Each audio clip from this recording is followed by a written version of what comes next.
Этот эфир смотрит Эдем Ага Бекиров, бывший политзаключенный. Давайте выслушаем его позицию. Эдем Ага, здравствуйте.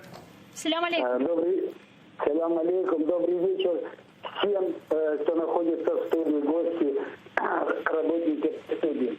Я бы хотел в двух словах поддержать Рифата Абдрахмановича, потому что сегодня в обсуждении вопроса Крымской татарской автономной республики это немаловажный фактор, потому что я был там, я видел, какое обращение сегодня крымско-татарскому народу и украинцам, истинным украинцам, которые остались там, находясь там.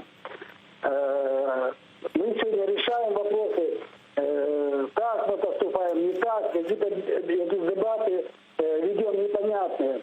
Сегодня надо четко поставить вопрос о решении Крымско-Татарской автономной республики. Это первый шаг до деоккупации Крыма. Следующий идет поэтапно другой вопрос о признании коренных народов. Сегодня много вопросов, которые надо решать, поднимать, а не разговаривать. Мы уже разговаривали на это 4 года. Рифат Абдрахманович провели с юристами Украины, с знаменитыми юристами, специалистами колоссальную работу.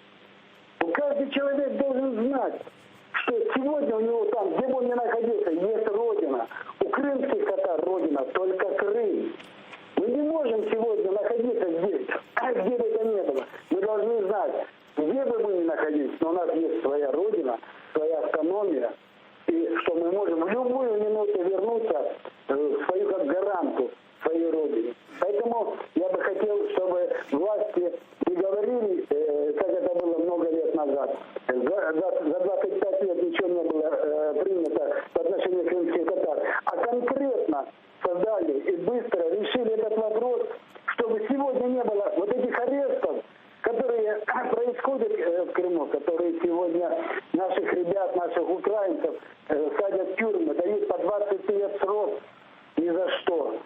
Это надо решать быстро. Эдем Бекиров, экс-политический заключенный, был с нами на прямой связи.